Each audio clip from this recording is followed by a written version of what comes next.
वालेकुम सलाम everyone. Thank you so much. अच्छा, हम क्लास शुरू करने वाले हैं। 9 बजे, बस 1 मिनट पड़ा है ताकि दूसरे पार्टिसिपेंट्स भी आ सकें। तो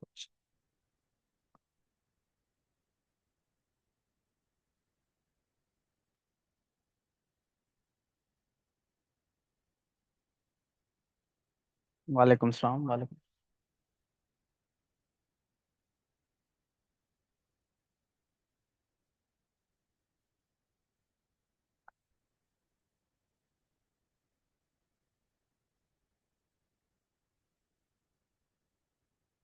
अल्हम्दुलिल्लाह ठीक है डियर वाजिद।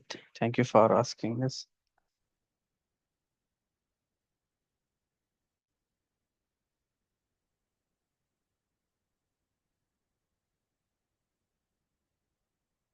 अच्छा, तो चलते हैं, शुरू करते हैं क्लास को। जिनको आना था वो आ गए, और दूसरे जो है तो रिकॉर्डेड लेक्चर्स देख लेंगे। वालेकुम सलाम डियर सादिक। तो एक स्टूडेंट था हमारा, उसने एक अपडेट दिया है हमें कि लाहौर में जो स्पेस सेटअप के लिए कुछ अमेंडमेंट्स की गई हैं। तो मैं आपके साथ वो शेयर करता हूँ। अच्छा, क्योंकि ये लाहौर हाई कोर्ट का ऑर्डर है कोर्ट एंड प्रोसीजर से रिलेटेड, तो ये सिर्फ पंजाब के लिए ही होगा। तो हमारे जो भी पंजाब के स्टूडेंट्स हैं, तो वो ये जो है अप्लाई कर सकते हैं अगर करना चाहें, या जो हमने बताया है। पहले तो वही चलता था और पूरे पाकिस्तान में वही चल रहा है, लेकिन अभी लाहौर में ये अमेंड किया गया है। तो अभी ये लाहौर में ये चलेगा। तो अगर कोई ये लाहौर वाला है या कोई पंजाब का कोई स्टूडेंट है हमारी जो है बैच में, तो ये पेज सेटअप अगर अप्लाई करना चाहे तो वेल एंड गुड। अगर वो वाला हमारा जो पहले फर्स्ट लेक्चर में हमने बताया था वो करे भी तो वो ठीक है, वो आपकी अपनी डिस्क्रिप्शन है। तो ये हम आपके साथ शेयर कर देंगे इन केस अगर आप जो ये सेटअप करना चाहें। बाकी जो दूसरे प्रोविंसेस के हैं वो नॉर्मल सेटअप जो है पेज सेटअप जो हमने बताया था फर्स्ट लेक्चर में वही अप्लाई करेंगे। तो चलते हैं हम। आज बहुत ही एक इंटरेस्टिंग एप्लीकेशन होगी। जो आपने अक्सर सुना होगा, हमारे यहाँ मसला यही होता है। एफआईआर एक से रिलेटेड कुछ चीज़ें पढ़ेंगे। उसके बाद जो मसला होता है प्रैक्टिस में जो हम हल करते हैं, वकील लोग, मसला ये होता है कि पुलिस वाले एफआईआर नहीं काटते। तो उसलिए हमारे पास क्या रेमेडीज हैं। अब पुलिस वाले एफआईआर नहीं काट रहे तो फिर हम कौन सी एप्लीकेशन देंगे, कौन से जज के यहाँ एप्लीकेशन देंगे, वो एप्लीकेशन कैसे ड्राफ्ट की जाएगी। तो आज का हमारा ये टॉपिक होगा। तो चलते हैं, हम शुरू करते हैं बिना किसी देरी के।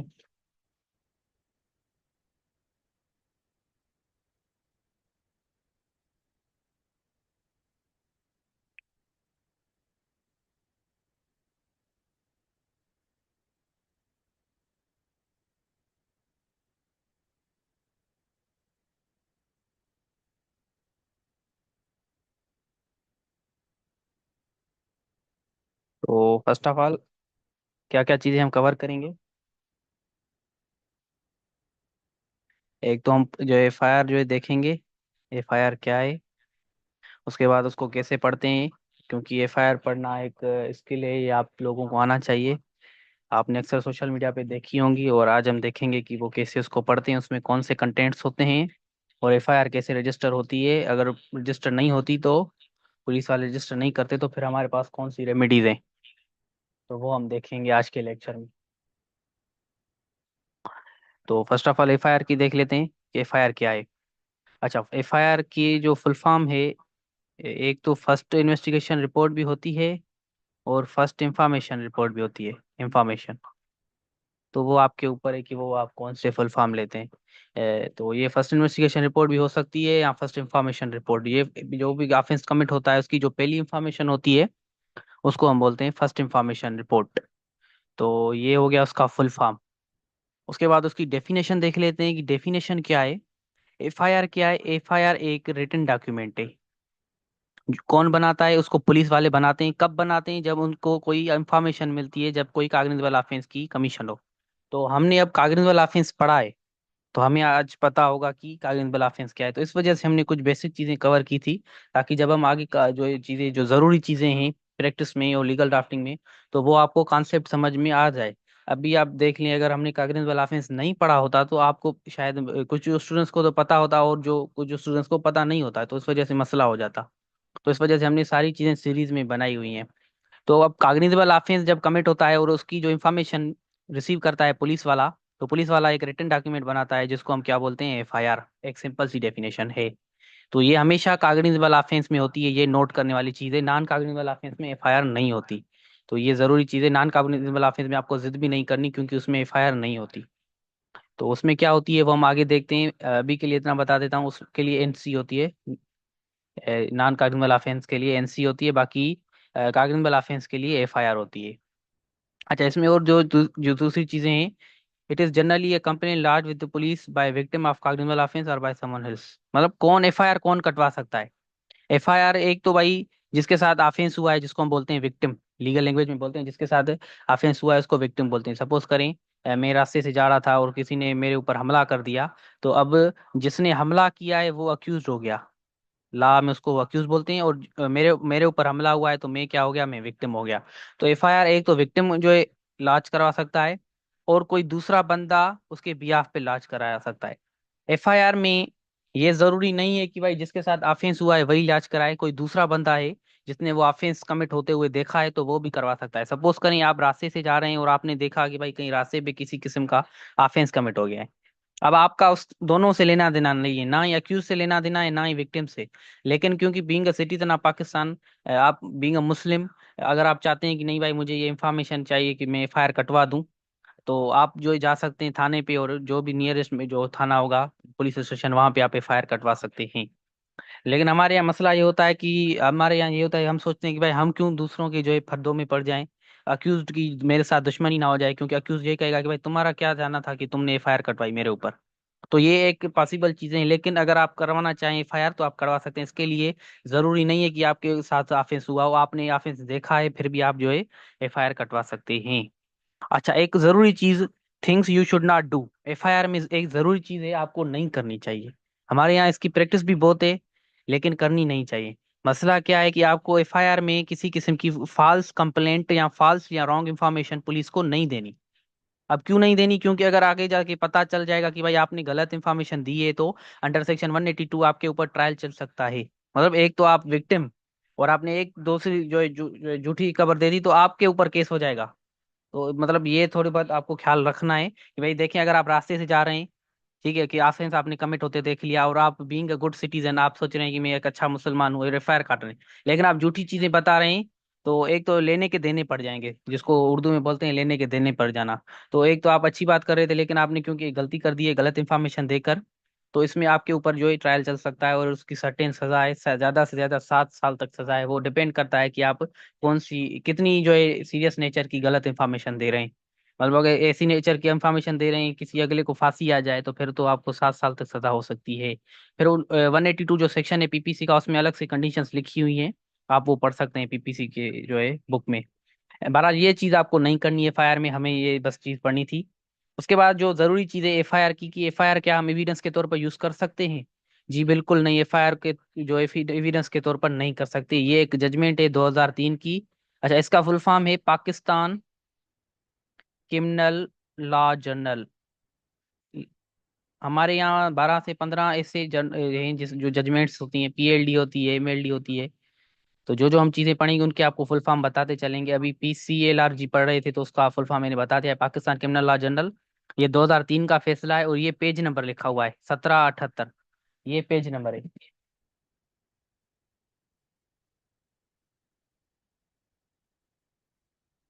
मोहम्मद अमार ने पूछा है कि भाई अगर कोई ऑफेंस देखा है उसने, और उसका कनेक्शन नहीं है विक्टिम सा, जिसके साथ ऑफेंस हुआ है, तो क्या वो एफआईआर करवा सकता है? जी बिल्कुल, वो करवा सकता है एफआईआर। मैंने अभी प्रीवियस में देखा हमने, तो उधर हमने देखा कि एक तो विक्टिम है, तो अगर विक्टिम है तो ठीक है, अगर विक्टिम नहीं है और कोई उसका रिलेटिव है, ठीक है, अगर रिलेटिव नहीं, किसी ने रास्ते से देख लिया है, अगर वो कमेंट कराना चाहता है, एफआईआर लॉन्च कराना चाहता है, रजिस्टर करना चाहता है, तो वो करवा सकता है।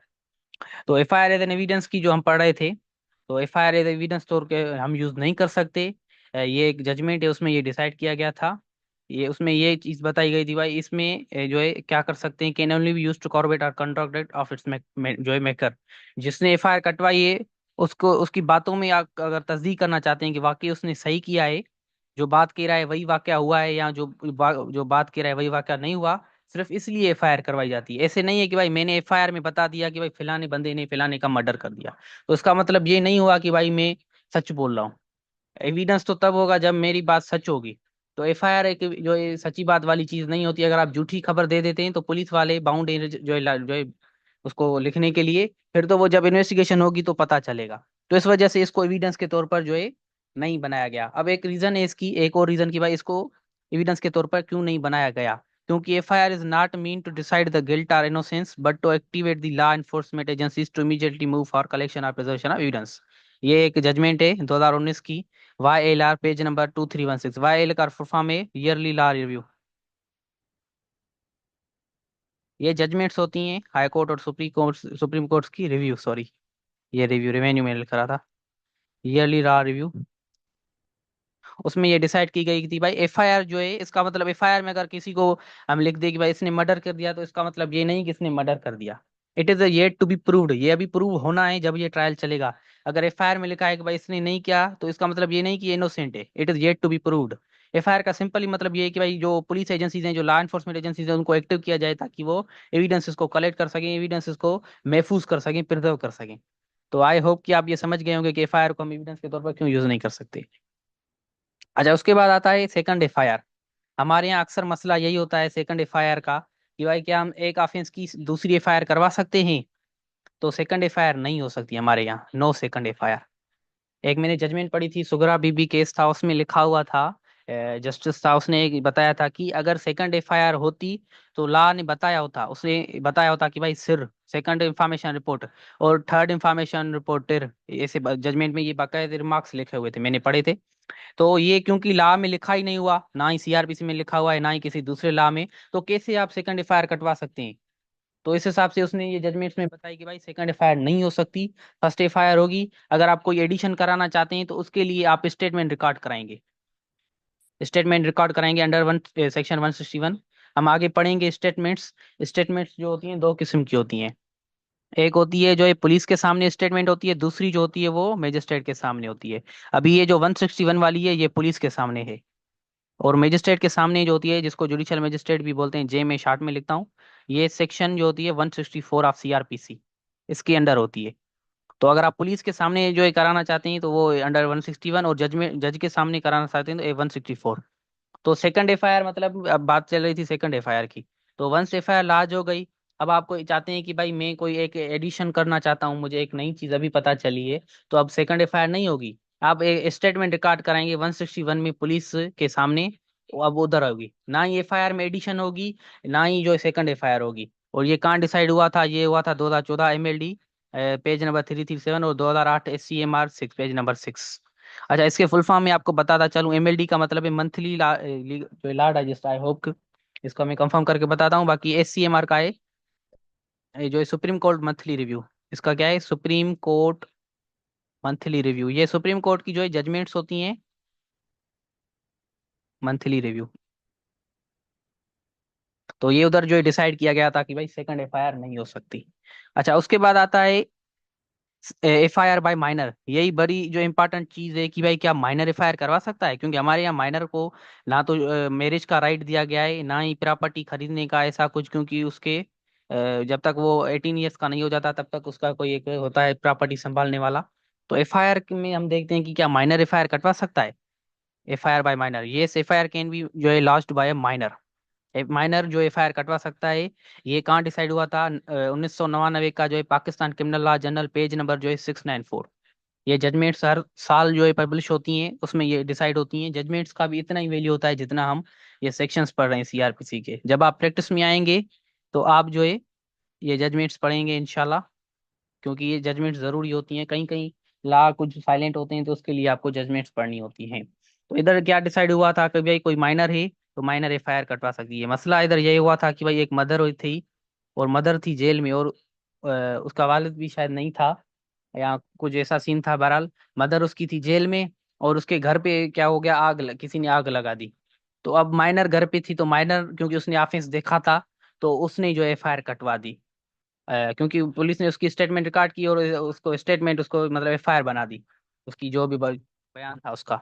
अब मसला ये हुआ था कि उसकी वालदा जेल में जो बैठी थी वो कह रही थी कि भाई नहीं मेरी सेकंड एफआईआर काटो, क्योंकि भाई ये बच्ची है, ये माइनर है, ऐसा कुछ। इसने एक एप्लीकेशन पिटीशन कर दी थी हाई कोर्ट में।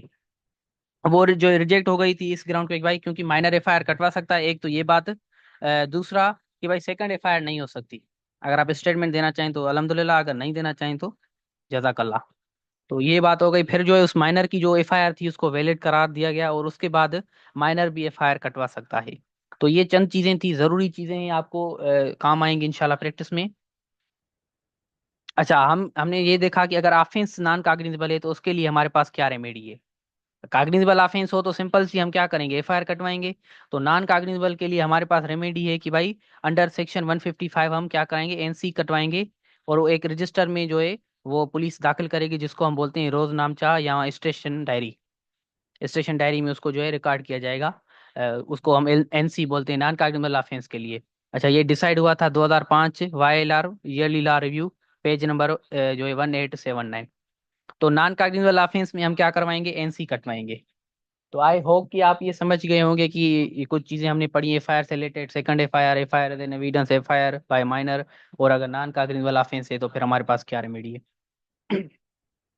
अच्छा, एफआईआर और कंप्लेंट में क्या फर्क है, ये चीजें भी जरूरी है, क्योंकि एफआईआर हम जब डायरेक्ट कंप्लेंट जो ड्राफ्ट करेंगे अंडर सेक्शन 200 जो मजिस्ट्रेट के सामने होती है, तो अभी डिफरेंस आपको पता होना इधर लाजमी है।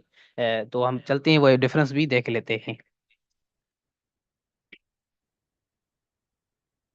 फर्स्ट ऑफ ऑल जो मेन डिफरेंस है, एफआईआर जो होती है वो पुलिस के सामने होती है, और जो कंप्लेंट होती है वो एक जज के सामने होती है। सिंपल सी बात, दोनों एक किस्म की जो है फरियाद होती है। फरियाद का मतलब क्या होता है, कंप्लेंट।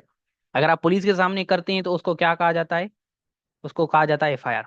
अगर आप जज के सामने कंप्लेंट कर रहे हैं किसी भी ऑफेंस की, कमीशन की, तो उसको क्या बोला जाएगा, उसको बोला जाएगा कंप्लेंट। सिंपल सी चीज है, दोनों रिटन डॉक्यूमेंट हैं। तो ये हो गया इसका एक मेन डिफरेंस। और जो चीजें हैं वो भी हम देखते हैं, FIR the written document prepared by police when they receive the information about cognizable offence. और कंप्लेंट क्या है, एक फॉर्मल एलिगेशन है जो हम मजिस्ट्रेट के सामने बनाते हैं। कोई इंडिविजुअल होता है वो बताता है कि भाई ये एक ऑफेंस हुआ है। अच्छा, दूसरा डिफरेंस क्या है, एक डिफरेंस तो ये पुलिस वाला हो गया और जज वाला हो गया। दूसरा डिफरेंस है कि भाई एफआईआर सिर्फ जो है कागनिजेबल ऑफेंस में होती है, नॉन कागनिजेबल ऑफेंस में नहीं होती। बाकी जो कंप्लेंट होती है वो दोनों ऑफेंसेस में होते हैं, भले नॉन कागनिजेबल हो या कागनिजेबल हो, वो चीज नहीं देखी जाती, कंप्लेंट आप कर सकते हैं। तो ये दो चीजें हैं। अगर आपका नॉन कागनिजेबल ऑफेंस है और तो आप डायरेक्ट कंप्लेंट रेमेडी अवेल कर सकते हैं, क्योंकि उसकी एफआईआर तो हो नहीं सकती। तो आप अगर इन्वेस्टिगेशन कराना चाहते हैं तो ये आपके पास बहुत अच्छी रेमेडी है, क्योंकि कंप्लेंट में इंक्वायरी होती है तो इंक्वायरी में एक किस्म की इन्वेस्टिगेशन भी हो जाती है। तो ये नॉन कॉग्निजेबल का बहुत ही आपके पास अच्छा स्कोप है। हम डायरेक्ट कंप्लेंट भी जो है ड्राफ्ट करना सीखेंगे अपकमिंग लेक्चर्स में। तो अभी जो है सिर्फ 22 AB सीखेंगे, और 22 AB जो हम देखते हैं आगे। बहरहाल ये एक किस्म का इमीडिएट एक्शन है। जैसे ही पुलिस इंफॉर्मेशन रिसीव करती है, ही जो पुलिस इज बाउंड टू जो है इन्वेस्टिगेट। तो वो हम जब एफआईआर की कॉलम्स पढ़ेंगे तो उधर लिखा हुआ होता है, पुलिस वाले लिखते हैं कि भाई जैसे ही हमने इंफॉर्मेशन रिसीव की वैसे ही हमने जो है थाने से निकल कर इन्वेस्टिगेशन जो है कर दी। क्योंकि एफआईआर में एक कॉलम भी होता है जिसमें ये लिखना होता है पुलिस को कि भाई आप इन्वेस्टिगेशन करने कब गए। डिले, क्योंकि डिले नहीं करना पुलिस को, तो पुलिस वाले को उधर लिख देते हैं फौरन। फौरन का मतलब क्या हो गया कि भाई जैसे इंफॉर्मेशन रिसीव की वैसे ही चले गए। और जो है कंप्लेंट में डिस्क्रिशन एक्शन है, डिस्क्रिशन का मतलब होता है मर्जी। मतलब जज की मर्जी है, अगर वो इंक्वायरी का आर्डर दे तो अल्हम्दुलिल्लाह, अगर नहीं दे रहा तो हम कुछ नहीं कर सकते, क्योंकि वो जज की अपनी मर्जी है। तो आप ये प्रोटोकॉल देख सकते हैं कि भाई पुलिस बाउंड है और जज की मर्जी है। तो जज की एक अपनी कैलिबर है, क्योंकि वो लॉ जानता है। जो भी हमारे यहाँ सोसाइटी में लॉ जानता है उसकी बहुत ही इज्जत होती है। तो ये एक डिफरेंट हो गया एफआईआर और कंप्लेंट का। और एक फर्स्ट क्लास जो हमारा था उसमें एक स्टूडेंट ने पूछा था इन्वेस्टिगेशन वर्सेस इंक्वायरी, ये थोड़ा मसला करा है, इसको मैं देख लिया था, एक minute.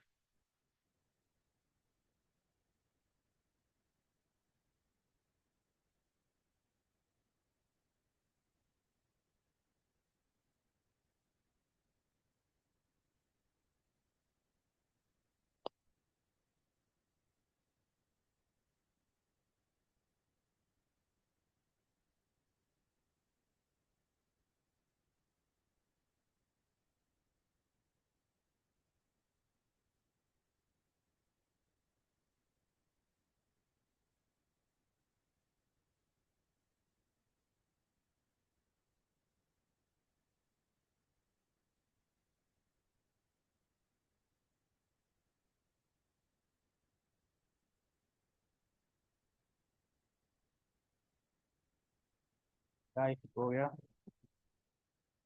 Kindly wait a minute, ये थोड़ा इशू हो गया है। मैं रिमूव कर दूं इसको। ये रिमूव नहीं हो रहा।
काइंडली वेट, ये थोड़ा इशू हो रहा है, इसमें मैं करेक्ट कर लूँ।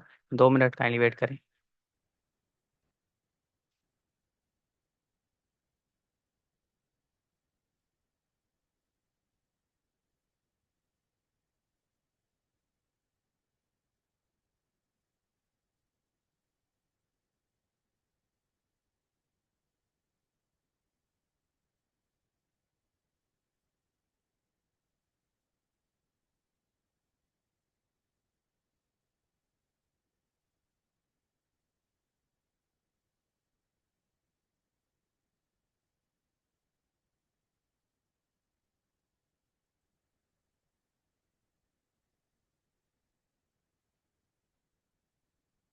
Sorry for डिस्टरप्शन।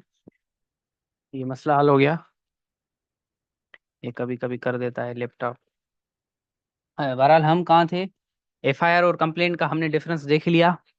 अभी जो है हम देखेंगे इन्वेस्टिगेशन वर्सेस इंक्वायरी। तो इनका डिफरेंसेस हम देखते हैं क्या डिफरेंसेस है इनमें। ये हमने फर्स्ट स्टूडेंट ने फर्स्ट क्लास में जो है एक स्टूडेंट में पूछा भी था, तो उसको मैंने बताया भी था। और ये भी कहा था कि हम ये आगे पढ़ेंगे। अच्छा, मैं क्वेश्चन आप सबके रिसीव कर रहा हूँ। मैं लास्ट में इंशाल्लाह क्वेश्चन के जो आंसर भी दूंगा। Kindly wait till last. तो इन्वेस्टिगेशन और इंक्वायरी में क्या डिफरेंस है? इसमें भी एक सिंपल डिफरेंस है। अगर पुलिस करती है तो उसको जो है हम बोलते हैं इन्वेस्टिगेशन। अगर जज ऑर्डर करता है तो उसको बोलते हैं इंक्वायरी, कि भाई इसकी इंक्वायरी की जाए या एक इन्वेस्टिगेशन की जाए। तो उसको हम इंक्वायरी बोलते हैं। तो सिंपल एफआईआर और कंप्लेंट वाला डिफरेंस है। और दूसरे भी डिफरेंसेस है, वो हम देख लेते हैं। Investigation is investigation conducted by law enforcement agencies. अब लॉ एनफोर्समेंट एजेंसीज कौन होती हैं? एक तो पुलिस होती है, यहाँ एफआईए होगी, नैब हो गई, वो भी एक किस्म की पुलिस ही होती है। बस उसकी डिपार्टमेंट्स अलग होते हैं। जैसे मोटर वे पुलिस हो गई। अच्छा, इंक्वायरी क्या है? एक ऑफिशियल इन्वेस्टिगेशन है जो मजिस्ट्रेट करवाता है। तो अगर मजिस्ट्रेट या जज कोई इंक्वायरी या इन्वेस्टिगेशन कराता है तो उस इन्वेस्टिगेशन को इंक्वायरी बोला जाता है। अगर कोई पुलिस वाला करता है तो उसको हम इन्वेस्टिगेशन ही बोलते हैं। इन दोनों के पर्पसेस में डिफरेंस है। इसका पर्पस क्या है इन्वेस्टिगेशन का? कि भाई एविडेंसेस और फैक्ट्स को और जो इन्फॉर्मेशन है उसको कलेक्ट करें। बाकी कोई काम नहीं है। फैक्ट्स कलेक्ट करें, एविडेंस कलेक्ट करें और इन्फॉर्मेशन। इंक्वायरी का मतलब ये होता है फैक्ट को असरटेन करना, कि भाई वेदर इट इज ट्रू और नॉट। ये जो बात कह रहा है ये सच्ची है या झूठी है। पुलिस क्या करती है इन्वेस्टिगेशन में? ये नहीं देखती कि भाई ये सच बोला है या झूठ बोला है। उसको जो भी एविडेंसेस मिलते हैं वो कलेक्ट करती है। जो भी इन्फॉर्मेशन भले वो झूठी हो उसको कलेक्ट करनी है। बाकी इंक्वायरी में ये जो इसको असरटेन करना होता है कि भाई whether the person who is जो है giving the information is true और नॉट। तो उसको सिर्फ ये कंफर्म करना होता है। इसका और दूसरा ये डिफरेंस है। तो आई होप कि आप ये इंक्वायरी और इन्वेस्टिगेशन में डिफरेंसेस समझ गए होंगे। अब हम चलते हैं कंटेंट्स ऑफ एफआईआर पे। तो कौन से कंटेंट्स हैं? कंटेंट्स में एफआईआर के जो होते हैं 6 कॉलम होते हैं। There are 6 columns in FIR. हम ये कॉलम्स देख लेते हैं, फिर हम आपको एफआईआर भी दिखाते हैं। अच्छा, फर्स्ट कॉलम में क्या होती है? फर्स्ट कॉलम में होती है date and time of report, मतलब ऑफेंस की रिपोर्ट कब करवाई गई। ऑफेंस सपोज करें 10 बजे हुआ और रिपोर्ट 11 बजे हुई, तो वो लिखेंगे कि भाई 11 बजे हमने जो है रिपोर्ट करवाई, रिपोर्ट हुई इस ऑफेंस की। उसके बाद होता है सेकंड कॉलम।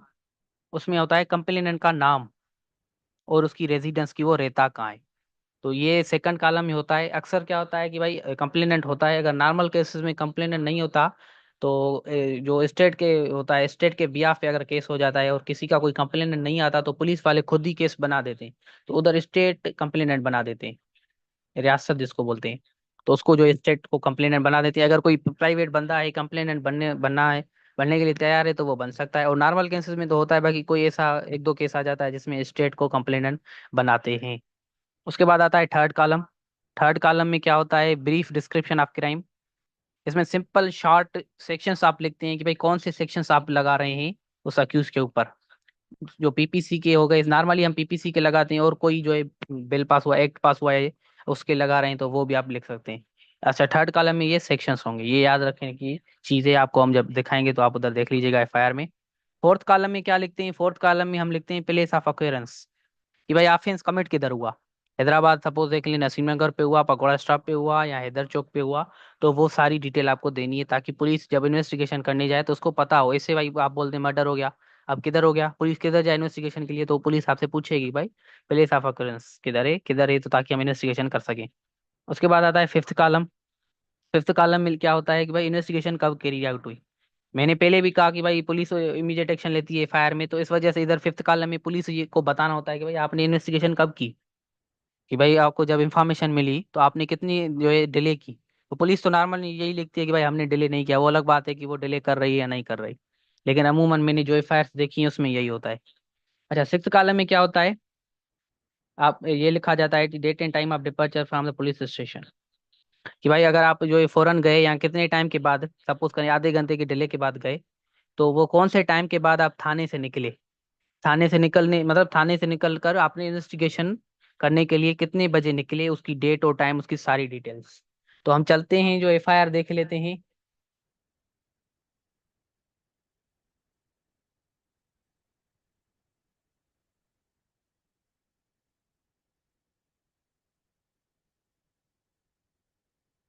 ये आपकी स्क्रीन के ऊपर एफआईआर है, मैं इसको जूम कर देता हूँ। अच्छा, फर्स्ट कॉलम इधर आप देख सकते हैं, मैंने ये एरो लगाया हुआ है, तारीख वक्त रिपोर्ट। ये लिखा हुआ है कि भाई रिपोर्ट कब हुई, 27 तारीख जो है 27 तारीख 2 महीने 2022। अच्छा, ये टाइम लिखा हुआ है। ये हमारे यहाँ जब भी हम जब ड्राफ्ट करेंगे और टाइम लिखेंगे तो जो है 24 आवर फॉर्मेट में लिखेंगे। एक होता है 12 आवर वाला फॉर्मेट, 12 के बाद फिर एक आता है। इधर जो है 24 आवर वाले फॉर्मेट में 12 के बाद 13 आता है, फिर 14 15 16 17 फिर 18। ठीक है, तो इसका मतलब ये हुआ कि शाम के 6 बजे। अब ये क्यों लिखा हुआ है, क्योंकि कभी 12 वाले फॉर्मेट में एरर्स बहुत हो सकती हैं। एएम को कोई पीएम कर दे और एफआईआर केस कमजोर हो जाए, तो इस वजह से लेजिस्लेटर्स ने ये 24 आवर वाला फॉर्मेट इंट्रोड्यूस करवाया था। तो इसका ये टाइम लिखा हुआ है जो है 24 आवर फॉर्मेट में। तो हमने फर्स्ट कॉलम में हमने देखा था कि भाई date of and time of report. तो date and time of report इस टाइम पे जो है रिपोर्ट हुई थी। उसके बाद दूसरा कॉलम में कंप्लेनेंट का, इधर कंप्लेनेंट की नाम लिखा हुआ है मोहम्मद बख्श, और उसकी सारी डिटेल्स, रेजिडेंस, और अगर एनआईसी ये नंबर है तो वो भी आप लिख सकते हैं। और उधर जो है इसके बाद थर्ड कॉलम में हमने क्या देखा था कि भाई थर्ड कॉलम में जो है ब्रीफ डिस्क्रिप्शन ऑफ क्राइम, जिसमें जो है सेक्शंस लिखे जाते हैं। उधर ये सेक्शंस लिखे हुए हैं, 506 लगा हुआ है, 147, 141 और जो 504। तो ये सेक्शंस इसमें लिखे जाते हैं। उसके बाद ऑफेंस किधर कमिट हुआ था, प्लेस ऑफ अक्वेरेंस, वो इस सारी लिखी हुई है। वो लिखा हुआ है कि थाने से इतना दूर है सारा कुछ। और फिफ्थ कॉलम में इन्वेस्टिगेशन कब शुरू की गई, तो इसने पुलिस वालों ने लिखा हुआ है जांच शुरू, मतलब कि जैसे ही हमें इंफॉर्मेशन मिली वैसे ही हमने जो है इन्वेस्टिगेशन या जांच जिसको हिंदी में बोलते हैं, हमने वो शुरू कर दी। अच्छा, एक इंटरेस्टिंग बात बता दूं, ये फिफ्थ कॉलम, इसके बाद सिक्स कॉलम आपको नजर नहीं आ रहा होगा। सिक्स कॉलम हमारे यहाँ क्या होता है, उर्दू और सिंधी जो एफआईआर होती हैं उसमें सिक्स कॉलम इधर ऊपर होता है। आप ये फर्स्ट कॉलम के बराबर में देख सकते हैं, मैंने एरो लगाया हुआ है, ये सिक्स कॉलम। तो ये सिक्स कॉलम कि भाई आप थाने से कब निकले इन्वेस्टिगेशन के लिए, तो वो लिखा हुआ है बर वक्त। जैसे ही हमें जो इन्फॉर्मेशन मिली वैसे ही हम निकल गए। तो ये सिंधी और उर्दू एफआईआर में ऐसे होता है, 6 नंबर वाला कॉलम ऊपर होता है। बाकी जो इंग्लिश वाली एफआईआर होती है उसमें 6 नंबर वाला कॉलम वैसे 5 के बाद नीचे होता है। तो वो हम एफआईआर आपको दिखाते हैं। ये उर्दू की एफआईआर हो गई, इसमें भी आप देख सकते हैं। एक हो गया फर्स्ट कॉलम, ये तारीख लिखी हुई, टाइम लिखा हुआ है, और जो है कंप्लेनेंट का नाम, फिर जो है सेक्शन लगा हुआ है, फिर प्लेस ऑफ अक्यूरेंस, फिर उसके बाद कब इन्वेस्टिगेशन शुरू की और कब निकले। 6 नंबर वाला इधर ऊपर है। तो ये उर्दू के एफ मैं आपके साथ शेयर कर दूंगा, तो आप आराम से इसको जरूर देखिएगा। उसके बाद ये इंग्लिश की एफ है। ये इंग्लिश की एफ इस देख सकते हैं, ये फर्स्ट कॉलम इधर है, और सेकंड कॉलम उसके नीचे है, थर्ड कॉलम और फोर्थ फिफ्थ और सिक्स कॉलम भी उसके नीचे है। तो ये इंग्लिश वाली एफ ऐसे होती है, बाकी उर्दू और सिंधी तो ये से। अच्छा, जो इंग्लिश वाली एफ होती है नॉर्मली एफ वाले करते हैं। बाकी जो सिंधी और उर्दू है वो जो नॉर्मल हमारे यहाँ पुलिस थाने हैं वो सिंधी, सिंध में करते हैं, और पंजाब में उर्दू, और जो भी रीजनल लैंग्वेज होती है केपी के बलोचिस्तान की उसमें करते हैं। तो ये हो गई एफ। अब हमारा असल मसला है, जो हम आज ड्राफ्टिंग सीखेंगे। ये जरूरी चीजें थी तो इस वजह से हमने कवर कर दी। जो मसला ये है कि भाई अगर पुलिस एफ नहीं काटती तो हमारे पास क्या रेमेडी है।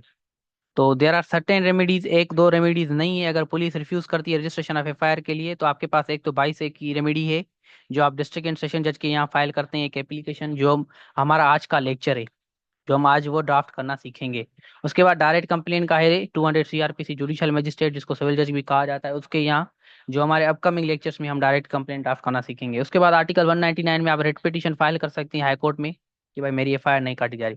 अच्छा, एक इंटरेस्टिंग चीज मैं बता दूं कि आर्टिकल 199 वाली आप रेमेडी डायरेक्ट अवेल नहीं कर सकते, क्योंकि अगर आपके पास एडुकेट रेमेडी अवेलेबल है तो आप डायरेक्ट नहीं कर सकते।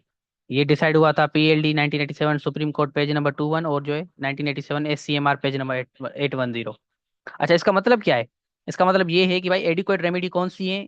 एडिक्वेट रेमेडी ये हो गई, एडिक्वेट रेमेडी है, मतलब अलग से अल्टरनेट रेमेडी आपके पास मौजूद है। 22 से भी अगर आपने अवेल की है, उधर मसला हल नहीं हुआ, डायरेक्ट कंप्लेंट आपने अवेल की है, उधर मसला हल नहीं हुआ, तो फिर आप जो है आ सकते हैं हाई कोर्ट में। लेकिन आप डायरेक्ट अगर हाई कोर्ट में आएंगे तो वो डिसमिस हो जाएगी।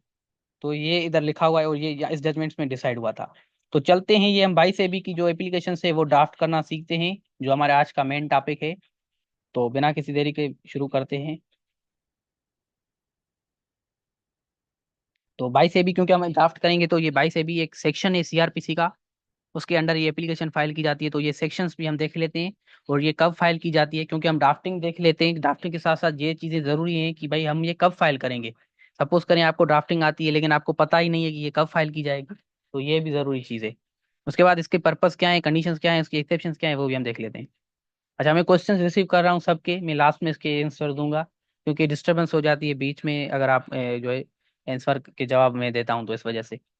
तो 22A6 जो है वो कब फाइल की जाती है?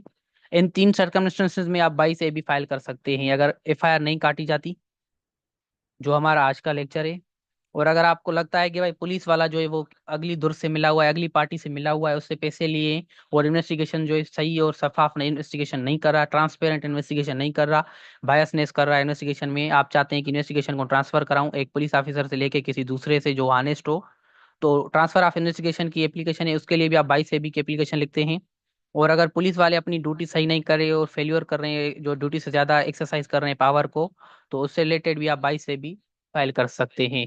तो ये 22 AB 1 में आती है, ये 2 में आती है, ये आप टाइटल हम इधर देंगे जब हम ड्राफ्ट करेंगे, ये 3 में।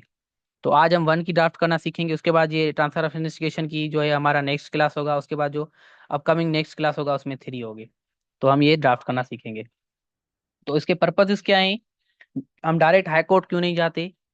क्योंकि पहले हम हाई कोर्ट जाते थे, तो हाई कोर्ट का जब काम बढ़ गया, तो उसका बर्डन बढ़ गया, तो हाई कोर्ट ने क्या कर दिया, खुद ही जो है डेलीकेट कर दिया सब जो है डिस्ट्रिक्ट एंड सेशन कोर्ट को, भाई ये लो, ये काम तुम संभालो, अभी हमारे पास इतना टाइम नहीं कि भाई ये फायर वाला भी हम काम देखें। तो इस वजह से हाई कोर्ट का बर्डन को खत्म करने के लिए 22 AB को इंट्रोड्यूस करवाया गया, और जो ये डिस्ट्रिक्ट एंड सेशन कोर्ट को जो है पावर दिया गया। अच्छा, इसका कंडीशंस है, आप डायरेक्ट जो सेशन जज के यहाँ एप्लीकेशन फाइल नहीं करेंगे। पहले आप क्या करेंगे, एसएचओ को अप्रोच करेंगे कि भाई एफआईआर मेरी काटो। अगर एसएचओ जो है आपकी बात नहीं सुन रहा, इफ नो अवेल, देन आप जाएंगे एसएसपी के यहाँ रिटन कंप्लेंट करेंगे। एसएसपी के यहाँ क्या करेंगे, रिटन कंप्लेंट करेंगे। ये आपके पास सबूत हो जाएगा, जब आप 22 AB जो फाइल करेंगे तो रिटन कंप्लेंट की एप्लीकेशन भी देंगे कि भाई एसएसपी के पास गया था, उसने मेरी बात नहीं सुनी।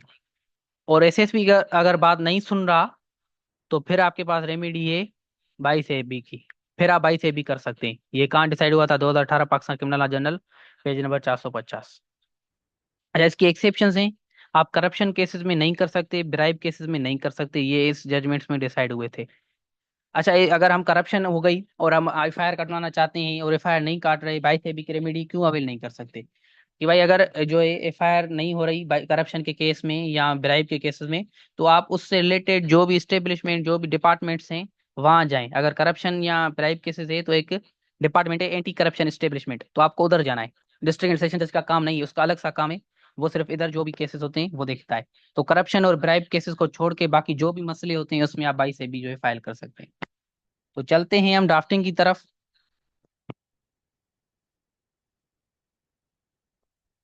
अच्छा, डायरेक्ट आप नहीं जा सकते, एडवोकेट नहीं ने पूछा है कि डायरेक्ट, अब डायरेक्ट अगर आप जाएंगे तो जज आपसे पूछेगा कि भाई आप जो है एक प्रोसेस है वो आपने फॉलो क्यों नहीं किया। तो हो सकता है कि वो आपकी एप्लीकेशन उधर ही डिसमिस करे और बोले कि भाई पहले एसएसपी के पास जाओ। तो इस वजह से प्रोसीजर फॉलो करना जरूरी है। तो एसएचओ के बाद आपको एसएसपी के यहाँ रिटर्न कंप्लेंट करते हैं, फिर 1 हफ्ते तक आप इंतजार करते हैं। 1 हफ्ते तक अगर एफआईआर हो गई तो ठीक है, अगर नहीं हो रही तो फिर बिस्मिल्लाह करके 22 भी फाइल कर दें। तो चलते हैं हम ड्राफ्टिंग की तरफ। तो ये हमारी एक केस स्टडी है। I am receiving your questions dear participants, will be जो है आंसर्ड इन द लास्ट। अच्छा, मैं इसको जूम कर देता हूँ, हो सकता है आपको नजर नहीं आए।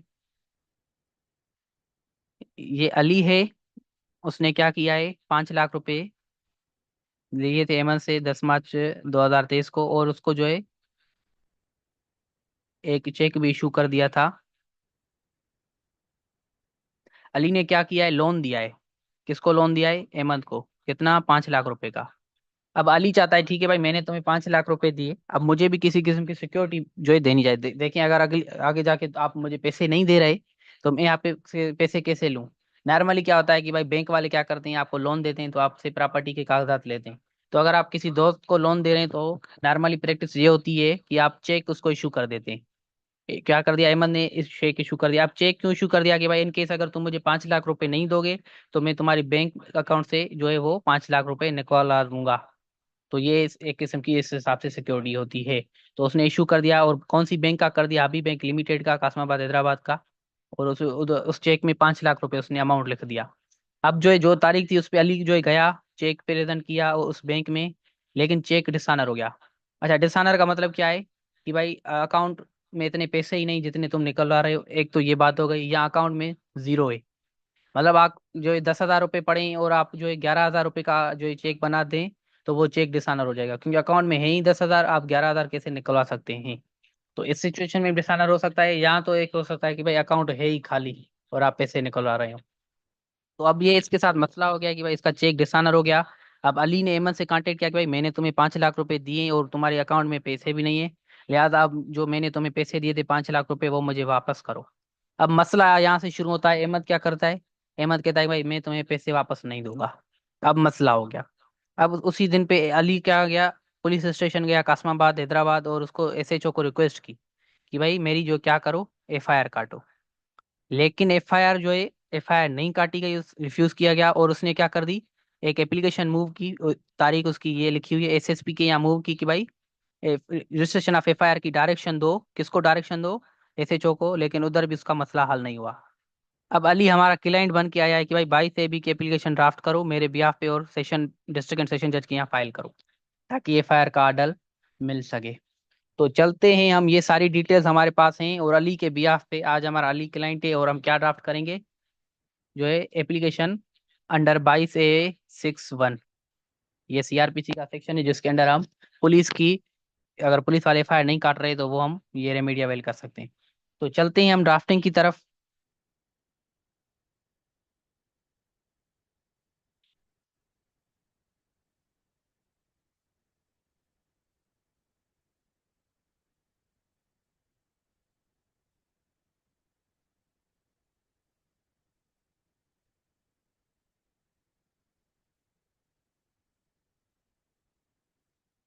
तो ये आपकी स्क्रीन के ऊपर एप्लीकेशन है, ये टाइटल है इस एप्लीकेशन का।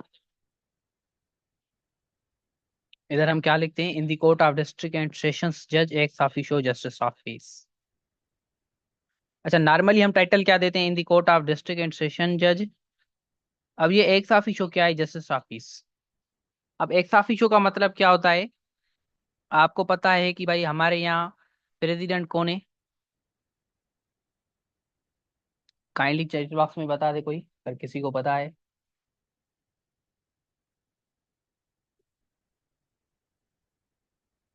एग्जैक्टली, ये टोकन नहीं खोखर। जरदारी हमारे यहाँ प्रेसिडेंट हैं।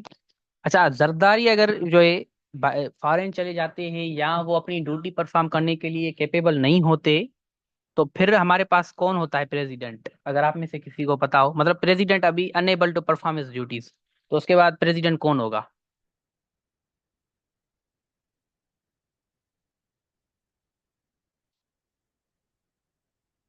अच्छा, मेरा सवाल है कि भाई अगर president is unable to perform his duties, अब वो अपनी ड्यूटीज परफॉर्म नहीं कर सकता या फॉरेन चला गया है किसी कुछ शार्ट टाइम के लिए, तो अभी प्रेसिडेंट कौन होगा कंट्री? एग्जैक्टली, शारिक अहमद ने सही जवाब दिया है, शाहिद अहमद ने सही जवाब दिया है, चेयरमैन ऑफ सेनेट।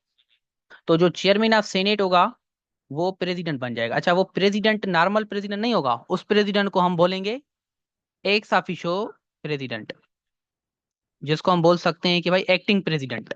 वो नॉर्मल प्रेसिडेंट नहीं होगा। वकार अहमद ने, अच्छा इम्तियाज अहमद ने भी सही जवाब दिया है, चेयरमैन सेनेट।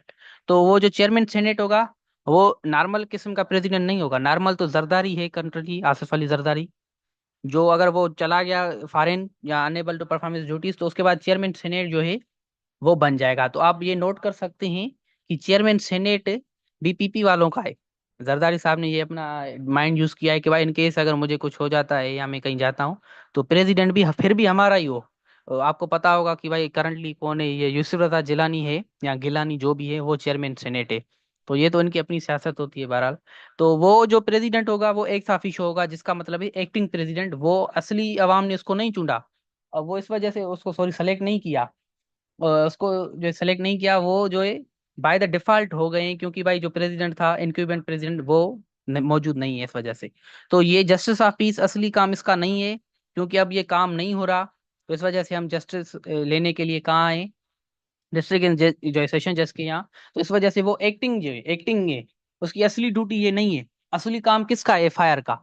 एफआईआर का असली काम तो पुलिस का है, लेकिन क्योंकि पुलिस वो परफॉर्म नहीं कर रही, तो इस वजह से ये एक किस्म का एक्टिंग हो गया है। तो आई होप कि आप ये एक साफी शो जस्सा पीस का टाइटल समझ गए होंगे कि भाई ये हम क्यों देते हैं। ये सिर्फ इस 22 के एप्लीकेशन में होते हैं, चाहे वो 1 हो, 2 हो या 3 हो। बाकी आगे हम ये टाइटल नहीं देंगे। तो चलते हैं हम, फिर क्या करते हैं। उसके बाद आप क्या करेंगे, एप्लीकेंट बनाएंगे और एप्लीकेंट की सारी डिटेल्स देंगे। अली है, अली की जो भी डिटेल्स होंगी, उसके वालिद का नाम, अगर मुस्लिम है तो मुस्लिम, अगर नॉन मुस्लिम है तो नॉन मुस्लिम, उसकी जो भी है। मैं इसको जूम कर देता हूँ आपको अगर नजर नहीं आ रहा। तो आई होप कि आपको अब नजर आ रहा होगा अच्छी तरह से। उसके बाद जो कास्ट है उसकी, जो भी उसकी कास्ट है, फिर उसके घर का एड्रेस, घर का एड्रेस इस वजह से अगर उसको नोटिस भेजना है या किसी किस्म का, तो एड्रेस बताना जरूरी है। समन होता है किसी को इस वजह से। उसके बाद वर्सेस लिखेंगे। अच्छा, पार्टी किसको बनाएंगे? वैसे नॉर्मल में हम क्या करते हैं कि स्टेट को पार्टी बनाते हैं। इधर हमारा मसला किसके साथ है? क्रिमिनल केस है, तो स्टेट तो पार्टी बनेगी बनेगी, लेकिन फिर भी हमारे पास एक तो एसएसपी के साथ मसला है। कंप्लेंट सेल एसएसपी हैदराबाद, या जो भी आपके यहाँ केस आता है, कराची का, पेशावर का, जो भी, लाहौर का। तो अभी एसएसपी ने हमारी बात नहीं सुनी, तो एसएसपी के साथ हमारा मसला हो गया है। एसएचओ ने हमारी बात नहीं सुनी, तो अब एसएचओ को पार्टी बनाएंगे क्योंकि उसके साथ मसला है हमारा। उसके बाद स्टेट को बनाएंगे क्योंकि ये क्रिमिनल केस है, तो स्टेट को पार्टी बनाना लाजमी है। तो उनको हम कौन सा टाइटल देंगे? Party as a respondent. तो ये हो गए रिस्पोंडेंट, और ये हम हो गए, हमारा क्लाइंट हो गया एप्लीकेंट। उसके बाद आप प्रपोज अक्यूज का एक शॉर्ट टाइटल देंगे इधर, जिसके आप ऊपर एफआईआर करवाना चाहते हैं। हम किसके ऊपर एफआईआर करवाना चाहते हैं? एमन के ऊपर। तो उसकी सारी आप डिटेल्स देंगे, जो हमने एप्लीकेंट की जिस तरह से दी है वैसे ही आप इसकी डिटेल्स देंगे। अब आप इसको प्रपोज्ड अक्यूज लिखेंगे, अक्यूज क्यों नहीं लिखेंगे? आपको आपको अगर पता है आप में से किसी को, तो काइंडली बताएं कि हम अक्यूज इसको क्यों नहीं बोल रहे। अगर किसी को ये पता है कि भाई इसको हम अक्यूज क्यों नहीं बोल रहे, तो चैट बॉक्स में बता दे काइंडली। अच्छा, एडवोकेट नईम ने, खोकर ने बताया है कि नॉट प्रूफ।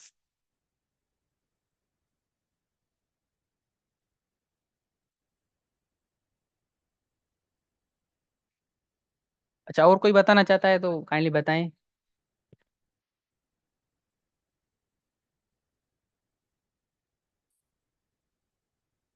चलें, ठीक है। अच्छा, ओप्पो F15 ने बताया है एक्यूज नॉट फॉर्म। काइंडली जो है अगली बार अगर आप ज्वाइन कर रहे हैं तो अपने नाम से ज्वाइन करें।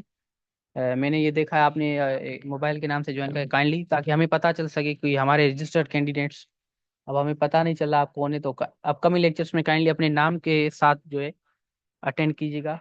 हो सकता है कि अगली बार आपको ऐड नहीं किया जाए, टीम अगर नहीं करना चाहे तो इस क्लास। तो काइंडली जो है अपने नाम के साथ जैसे दूसरे कैंडिडेट्स हैं। ओके, काइंडली फिर भी इस कोशिश करें इस लेक्चर के लिए, ठीक है, आपके पास हम लीनियंसी देते हैं upcoming. Okay, Luqman Ahmad Baloch, kindly अगली बार ये कीजिएगा कि आप लुकमान अहमद नाम लिखिएगा, ताकि हम आइडेंटिफाई कर सकें। तो ये हो गए इनके कई, जो एक एडवोकेट नईम और लुकमान के जो जो आंसर्स हैं, वो जो एक कई हद तक सही हैं। कि भाई हम इसको प्रोपोज अक्यूज क्यों बोल रहे हैं, क्योंकि अभी इसके ऊपर एफआईआर लॉन्च नहीं हुई, FIR is not launched. FIR अभी लॉन्च ही नहीं हुई, हम आए हैं एफआईआर कटवाने। Once FIR is launched he shall be titled as accused. तो ये एक सिंपल सा अड्डा है जो आपको समझना है कि भाई प्रोपोज अक्यूज इस वजह से इसको बोल रहे हैं। उसके बाद आप टाइटल देंगे criminal miscellaneous application under section 22A61 CrPC. अच्छा, एप्लीकेशन का तो हम समझ गए कि भाई ये एक एप्लीकेशन है। क्रिमिनल का समझ गए भाई, क्योंकि क्रिमिनल मैटर्स की है। मिसलिनियस का मतलब ये है, मिसलिनियस हम तब यूज करते हैं जब हमें कोई एक शार्ट, कोई कोर्ट से काम चाहता है, कोई शार्ट ऑर्डर निकलना ना हो। जैसे भाई अगर ये एफआईआर का ऑर्डर निकल गया तो ये एप्लीकेशन इधर ही बंद हो जाएगी, आगे केस नहीं चलेगा, फिर आगे अलग से एफआईआर होगी, फिर इन्वेस्टिगेशन, फिर चालान सबमिट होगा, फिर जो भी होगा अपना अलग से होगा। ये एप्लीकेशन इधर ही बंद हो जाएगी। ये एक शॉर्ट टर्म के लिए कोई ऑर्डर हम निकलना चाहते हैं, कोई एक शॉर्ट टर्म के लिए काम है हमें हमें कोर्ट से, तो इस वजह से हम इसको मिसलिनियस बोलते हैं। तो ये आप आई होप कि टाइटल भी समझ गए होंगे कि हम ये टाइटल क्यों दे रहे हैं एप्लीकेशन का। तो उसके बाद क्या करते हैं, जैसे हम एडजॉर्नमेंट में रिस्पेक्टफुली जो ये करते थे, जो भी बनाते थे, the above named applicant respectfully submit before this honourable court as under. अब जो भी हमारी बातें होंगी हम इधर से मेंशन करेंगे। ये फर्स्ट वाला जो है तकरीबन सेम ही होता है। फर्स्ट वाले हम क्या लिखते हैं कि भाई हमारा जो क्लाइंट है बहुत ही शरीफ है। अच्छा, ये हम क्यों लिख रहे हैं, ये एक सोचने वाली बात है। आपने एप्लीकेशंस अगर पढ़ी होंगी इस कोर्स से पहले या अभी पढ़ रहे हैं, तो आपके दिमाग में ये सवाल आता होगा कि भाई ये हम इसकी तारीफ क्यों कर रहे हैं अपनी एप्लीकेंट की। अच्छा, इस वजह से कर रहे हैं, हमारे यहाँ एक डॉक्ट्राइन है जो उसको बोलते हैं he who comes to equity must come with clean hands. अगर कोई नोट करना चाहता है तो कर सकता है, या रिकॉर्ड लेक्चर्स में इसको फिर से सुने तो कर सकता है। He who comes to equity must come with clean hands. तो वो कि भाई मतलब क्या है कि अगर आप कोई इंसाफ की बात जो है चाहते हैं कि आपके साथ इंसाफ हो, तो आपके अपने हाथ भी धुले हुए हों। ऐसे नहीं है कि भाई आपने खुद खून मर्डर कर दिया है किसी का, और आप चाहते हैं कि भाई मेरे साथ इंसाफ किया जाए, तो ला कहता है कि भाई तुम्हारे अपने हाथ धुले हुए नहीं, आप इंसाफ कैसे मांग रहे हैं। तो इस वजह से हम कोर्ट को ये जो है बिलीव कराना चाहते हैं कि हमारा जो क्लाइंट है उसके हाथ धुले हुए हैं, वो बहुत ही शरीफ इंसान है, लॉ अबाइडिंग है, पीस लविंग है, और रिस्पेक्टेबल सिटीजन है। लिहाजा ये इंसाफ के काबिल है, इसकी बात सुनी जाए और इसको इंसाफ दिया जाए। तो इस वजह से हम ये लिखते हैं कि भाई that applicant is a law abiding peace loving and respectful citizen of Islamic Republic of Pakistan and he is resident of above address. उसके बाद आप ये लिखेंगे, ये हर एप्लीकेशन में हम लिखते हैं। जो भी हम एप्लीकेशन दो कोर्ट को देते हैं, हम कोई कोर्ट से रिलीफ चाहिए होता है, कोई कोर्ट से हम प्रेयर मांगते हैं, तो हम ये जरूर लिखते हैं। तो उसके बाद आप अपनी कहानी शुरू करते हैं। ये आप फर्स्ट या सेकंड क्लास में किसी ने पूछा था कि सर हम पेरा नंबरिंग में देंगे। तो आप देख सकते हैं कि इधर हम जो भी एप्लीकेशन ड्राफ्ट कर रहे हैं नंबरिंग दे कर जो है ड्राफ्ट कर रहे हैं। तो हम जो है अब अपनी स्टोरी बताएंगे डेट डेट बना के, जैसे हम डेट दे रहे हैं, ये एक रिक्वायरमेंट होती है। डेट जो है फिर कामा, उसके बाद आप अपनी स्टोरी बताएंगे कि भाई इस तारीख को एप्लीकेंट है। अच्छा, इधर हम नाम नहीं यूज करेंगे। आप ये देख सकते हैं इधर एप्लीकेंट की बात है, और उसके बाद इधर प्रपोज अक्यूज की बात है। एप्लीकेंट कौन है, अली है, और जो प्रपोज अक्यूज है वो कौन है, एमन है। तो हम जो भी बात करेंगे आप समझ जाएंगे कि पुलिस जज समझ जाएगा, पुलिस वाले समझ जाएंगे कि भाई एप्लीकेंट ये है और प्रपोज अक्यूज ये है। तो हम ऐसे जो है लीगल ड्राफ्टिंग में बातें करते हैं। तो इधर हम कह रहे हैं कि भाई एप्लीकेंट है, उसने क्या कर दिया, 5 लाख रुपए दिए थे। प्रोपोज अक्यूज कौन है, अहमद है। और प्रोपोज अक्यूज ने चेक इशू किया इस तारीख का हबीब बैंक का, और उधर चेक पे 5 लाख रुपए जो है लिख दिए एज ए सिक्योरिटी कि भाई इन केस में तुम्हें 5 लाख रुपए नहीं देता तो तुम मेरे अकाउंट से जो है 5 लाख रुपए विथड्रा करा लेना। और उसके बाद इस तारीख को 20/4/2023 को एप्लीकेंट ने हबीब बैंक लिमिटेड कासमाबाद ब्रांच में गया और उस जो है चेक को पेश किया इनकेशमेंट के लिए। लेकिन बैंक अथॉरिटीज ने बताया कि भाई इस चेक में जो है पेमेंट नहीं है, और जो है मेमो ऑफ पेमेंट ब्लॉट का एक मेमो जो है हमें दे दिया। अब ये मसला इधर से शुरू हो गया कि भाई अब मेरा 5 लाख रुपए चले गए, मैंने उसको जो है लोन पे दे दिया, लेकिन उसने मेरे साथ फटा कर दिया, अब मेरे पैसे कैसे मिलेंगे। तो उसके बाद उसने क्या कर दिया, अब जो हमारी क्लाइंट ने स्टोरी बताई है वही हम इधर लिख रहे हैं। हम अपने से कुछ ऐड नहीं करेंगे कि भाई सून आफ्टर जो एप्लीकेंट ने कांटेक्ट किया प्रपोजल अक्यूज को और उसको बताया कि भाई मुझे जो है 5 लाख रुपए वापस करो, उसने उस पे ऊपर क्या कर दिया, जो है उसको झूठे जो है वादे दिए कि भाई मैं कुछ दिनों के अंदर उसको पे कर दूंगा। और उसके बाद एप्लीकेंट ने क्या किया कि भाई फिर उससे अक्यूज से जो प्रपोजल अक्यूज है इसको फिर कहा कि भाई मुझे अपना अमाउंट जो है वापस करो। अब इस बार उसने क्या कर दिया, बड़ी जो है हरकत कर दी। एक तो जो है उसने पेमेंट देने से रिफ्यूज कर दिया, उसके साथ साथ मौत की धमकियां दे दी। अब ये एक एक्स्ट्रा चीज हम एड इधर करते हैं। जी बिल्कुल, यही स्टोरी जो होती है, यही आर्ग्यूमेंट्स होते हैं। आप जो है एक्स्ट्रा चीज भी ऐड कर सकते हैं, जब आर्ग्यूमेंट्स चल रहे होते हैं तो उधर आप एक्स्ट्रा आर्ग्यूमेंट्स कर सकते हैं। लेकिन ऐसे आर्ग्यूमेंट्स जो इसके अगेंस्ट ना हो, सपोज करिए अगर आपने एक बात कह दी है और आप आर्ग्यूमेंट्स में उससे अगेंस्ट उलट बात कर देते हैं, तो फिर आपका केस कमजोर हो जाता है, फिर आपको रिलीफ मिलना मुश्किल हो जाता है। तो एक तो जो भी आप इधर लिखेंगे वही बात आपको आर्ग्यूमेंट्स में बतानी है। उसके साथ अगर आप कोई एक्स्ट्रा चीज बताते हैं तो इनमें से ही रिलेटेड हो, इनको ही सपोर्ट करती हो। ये जो आप बातें कह रही हैं इन्हीं बातों को जो है सपोर्ट कर रही है। जजाकल्ला advocate Naeem, thank you so much for the good response. तो उसके बाद एप्लीकेंट ने क्या कर दिया, उसको धमकियां दे दी और जो है मौत की धमकी दे दी कि अगर आपने फिर मुझसे पैसे मांग लिए तो जो है मैं तुम्हें मौत की धमकी दूंगा। फिर उसके बाद अब क्योंकि अब इसके पैसे भी नहीं मिल रहे, अब इसके साथ मसला हो गया, मौत की धमकियां भी मिल रही हैं। तो इसने क्या कर दिया, इस तारीख को चला गया थाने पे, रिस्पांडर नंबर टू कौन है, SHO है। उसको बताया कि भाई मेरी FIR काटो, मेरे साथ इतना मसला हो गया है। लेकिन रिस्पांडर नंबर 2 ने रिफ्यूज कर दिया FIR काटने से अगेंस्ट दी प्रपोज अक्यूज। उसके बाद क्या कर दी, SSP के पास गया, रिटर्न कंप्लेन कर दी, लेकिन उधर भी जो है हमारी बात नहीं सुनी। अब हमारे पास प्रूफ है, रिटर्न स्टेटमेंट, रिटर्न कंप्लेंट हमने की थी, तो हम वो पेश करेंगे कोर्ट को ताकि पता चल सके कि भाई हमने प्रोसीजर फॉलो किया है। तो इस वजह से हमने लिखा हुआ है photo state copy of application dated is here enclosed with, जो हमने एप्लीकेशन दी थी SSP को, उसकी हम फोटो कॉपी जमा करा रहे हैं इधर। अब हम अपने आर्ग्यूमेंट्स बताएंगे, ये हमारी सारी स्टोरी हो गई, स्टोरी इधर खत्म हो गई है। इधर आप अपनी जो है ग्राउंड्स बताएंगे। ग्राउंड क्या है, एक हमारा ग्राउंड क्या है कि भाई पुलिस जो अथॉरिटीज हैं वो अपना काम सही तरीके से नहीं करें। बिल्कुल भाई, FIR काटना उनका काम है, उनकी ड्यूटी है सेक्शन 154 CRPC के तहत, लेकिन वो अपना काम नहीं कर रही। और हमारे पास दूसरी कोई रेमेडी भी अवेलेबल नहीं थी, तो इस वजह से हम इस कोर्ट में आए हैं। और एप्लीकेंट के पास और कोई रेमेडी नहीं है, is left with no alternate remedy सवाए इस ऑनरेबल कोर्ट को अप्रोच करने के लिए। इस वजह से जो है ये इधर आया, लिहाजा इस ऑनरेबल कोर्ट के हम दरवाजे खटखटा रहे हैं। और रिस्पांडर नंबर 2 को डायरेक्शंस दी जाए कि भाई FIR रजिस्टर करो। और क्योंकि भाई प्रपोज अक्यूज ने एक बड़ा ऑफेंस कमिट किया है, कागनीज वाला ऑफेंस है, एक तो चेक इशू किया है और जो है चेक वो जो है डिसऑनर हो गया है, और एक तो ऊपर से जो है मौत की भी धमकियां दे रहा है, तो एक किस्म का कागनीज वाला ऑफेंस कमिट हो गया है। लिहाजा जो है पुलिस अथॉरिटीज को ऑर्डर किया जाए कि भाई FIR काटो। तो ये आपके सारे ग्राउंड्स हो गए। ग्राउंड्स के बाद कोर्ट से आप क्या मांग रहे हैं, कोर्ट से जो भी चीजें आपको मांगनी है वो प्रेयर में आप लिखेंगे। सपोज करें ये स्टोरी तो बता दी, तो जज पूछेगा कि आपको चाहिए क्या। तो इस वजह से प्रेयर हम बनाते हैं कि भाई हमें ये चाहिए। जैसे आप घर में बताते हैं कि भाई कॉलेज में फंक्शन है या टूर है, ऐसे सब लोग जा रहे हैं, तो घर वाले पूछते हैं कि आपको चाहिए क्या, तो आप चाहते हैं कि भाई एक तो 5,000 रुपये चाहिए, दूसरी परमिशन चाहिए जाने के लिए। तो वो एक किस्म की प्रेयर हो गई। तो अब हमने जज को अपनी सारी स्टोरी बता दी, अब जज हमसे पूछेगा कि आपको चाहिए क्या, तो हम बनाएंगे प्रेयर। तो चलते हैं हम प्रेयर कैसे बनाएंगे। हम लिखेंगे in the light of foregoing, जो हमने आपको जो है पहले बात की, उसकी रोशनी में जो एप्लीकेंट है वो इस कोर्ट से ये फॉलोइंग चीजें मांग रहा है। कौन सी चीजें, पहले तो हमें FIR चाहिए। FIR हम कटवाना चाहते हैं, तो हम लिखेंगे कि भाई रिस्पांडर नंबर 2 जो SHO है उसको जो है डायरेक्ट करो कि भाई स्टेटमेंट रिकॉर्ड करे एप्लीकेंट की अंडर सेक्शन 154 के अंडर क्या होती है रिकॉर्ड, FIR रिकॉर्ड होती है। तो इनडायरेक्टली हम FIR की बात कर रहे हैं एज पर हिज वर्बिटम। अच्छा, वर्बिटम का मतलब क्या है, वर्बिटम का मतलब है जैसे मैं कह रहा हूँ वैसे ही लिखें, एज सेड सो रिटन। मतलब ऐसे, मतलब कोई मैं बात नहीं कह रहा, आप अपने हाथ से ऐड कर रहे हैं, तो वो वर्बिटम के जो है स्कोप में नहीं आता।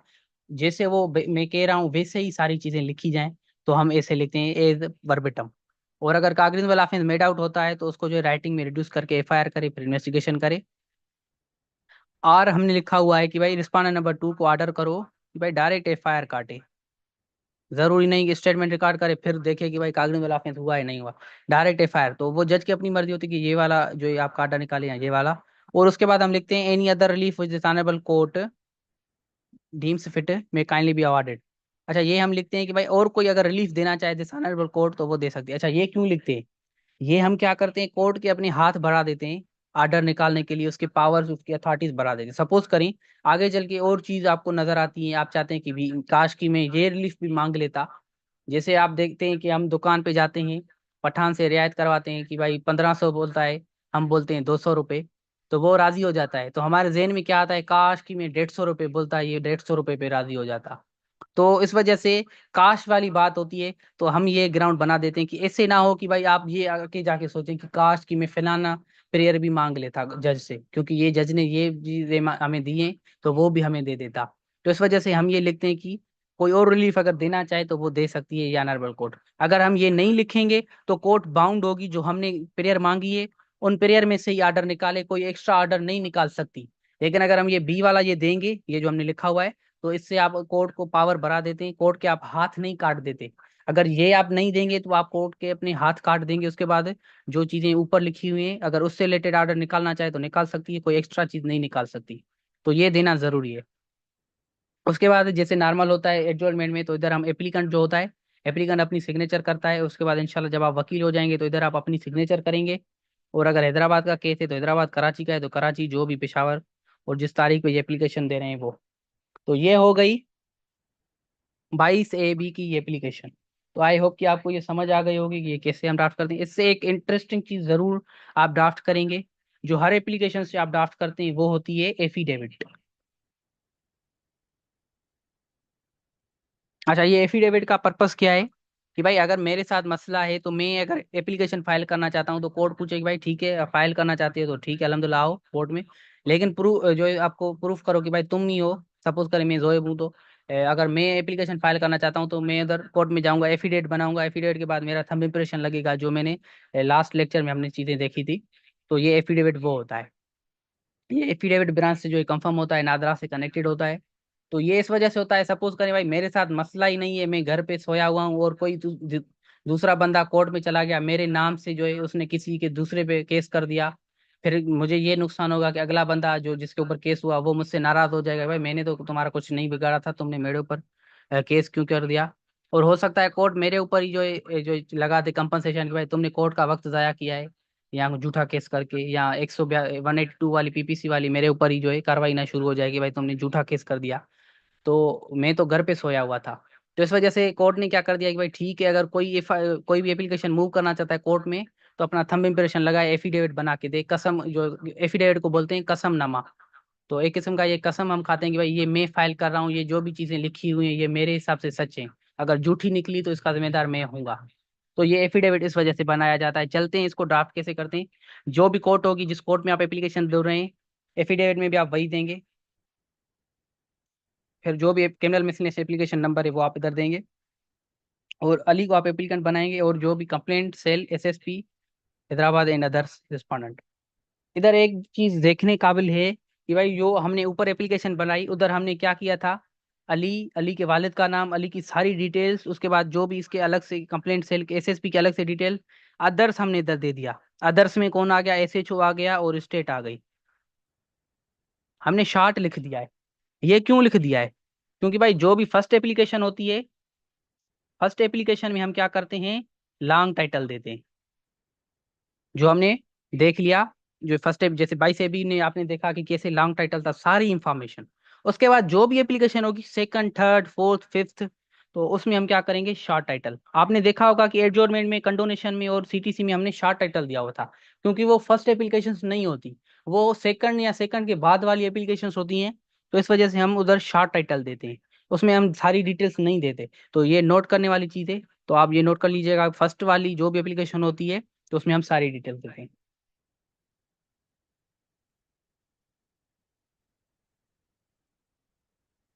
एडवोकेट नईम ने पूछा सेम लिखने में कोई हर्ज। अच्छा, अगर आप लॉन्ग टाइटल दे देते हैं तो इसमें मसला हो जाता है। हमने एक एप्लीकेशन फाइल की थी हाईकोर्ट में, तो हाईकोर्ट में क्या होता है, रजिस्ट्रार बैठा होता है, वो सारी चीजें देखता है। अगर उसको लगता है कि भाई ये चीज सही है तो फिर आपको अलो करता है कि भाई फाइल करो। तो उसने क्या कर दिया था उधर, हम हमारी एप्लीकेशन उधर उसने रख दी कि भाई ये फर्स्ट एप्लीकेशन थोड़ी है जो आपने लॉन्ग टाइटल दिया हुआ है, जाओ और लॉन्ग टाइटल को शॉर्ट टाइटल बना के आओ। तो हमने क्या कर दिया, अब हमारा जो लीगल साइज पे प्रिंट हमने करवाया था तो हमारा खर्चा हुआ था, तो हमने क्या कर दिया, वाइटो से उसको रिमूव कर दिया जो हमने ज्यादा डिटेल्स दी थी। तो उसने उस मरतबा तो कर दिया, लेकिन उसने किया कि भाई अगली बार नहीं करना, ये हम इस टाइम ये आपको रिसीव करा। तो ये एक रिक्वायरमेंट है। अब हाई कोर्ट और जो सुप्रीम कोर्ट में उधर मसला होता है, बाकी जो सबॉर्डिनेट कोर्ट से उधर शायद इतना मसला नहीं होता, लेकिन फिर भी आप प्रोटोकॉल फॉलो करें तो अच्छी बात है। उसके बाद आप क्या करेंगे, एफिडेविट का टाइटल देंगे। टाइटल एफिडेविट का क्यों देंगे, क्यों भाई एफिडेविट है, टाइटल से सारी चीजें पता चलती हैं कि आप क्या कर रहे हैं, क्या जो है कोर्ट में पेश कर रहे हैं। हम एफिडेविट पेश कर रहे हैं तो हम एफिडेविट का टाइटल देंगे, और अपना जो भी क्लाइंट होगा उसकी सारी डिटेल देंगे, उसका कसमनामा बनाएंगे एक किस्म का कि भाई आए अली सन ऑफ वहीद, मुस्लिम एडल्ट बाय कास्ट फला फला, रेजिडेंट ऑफ फला फला address, do hereby state on solemn information oath is under. मैं कसम खाता हूँ ये सारी चीज़ों जो भी नीचे लिखी हैं कि भाई मैं इस एप्लीकेशन का क्या हूँ, एप्लीकेंट हूँ, और इस फैक्ट्स ऑफ दी एप्लीकेशन से जो वेल कन्वर्जेंट हूँ, मुझे ये सारे फैक्ट्स पता हैं जो भी इधर लिखे हुए हैं। ये एफिडेविट इस वजह से भी बनाते हैं कि भाई इन केस अगर कोई झूठी चीज निकल आती है तो वकील का अकाउंटेबल ना हो, वकील को रिस्पॉन्सिबल नहीं बनाया जाए। तो एफिडेविट इस वजह से बनाया जाता है कि भाई हम ये एक किस्म का आजाद कर देते हैं खुद को कि भाई अगर झूठी चीज निकली तो इसका जिम्मेदार हमारा क्लाइंट होगा, क्योंकि क्लाइंट ने हमें इंफॉर्मेशन प्रोवाइड की थी। तो इस वजह से एफिडेविट ये जरूरी होता है। उसके बाद ये जो एप्लीकेशन है 22/6/1 की, ये मैंने ड्राफ्ट कराई है, मेरी डायरेक्शन में मूव की गई है, और इसमें जो भी लिखा हुआ है वो सच होए, और अगर झूठ निकला तो उसका जिम्मेदार मैं हूँगा। And whatever stated about is true and जो correct to the best of my knowledge. जो भी इधर ऊपर लिखा हुआ है वो मेरे इल्म के हिसाब से वो सच है। और उधर आप जो डिपोनेंट लिखेंगे, अच्छा ये डिपोनेंट जो आपका एप्लीकेंट है उसको इधर हम डिपोनेंट बोलते हैं, एफिडेविट में उसको जो है डिपोनेंट बोला जाता है इधर एप्लीकेंट को।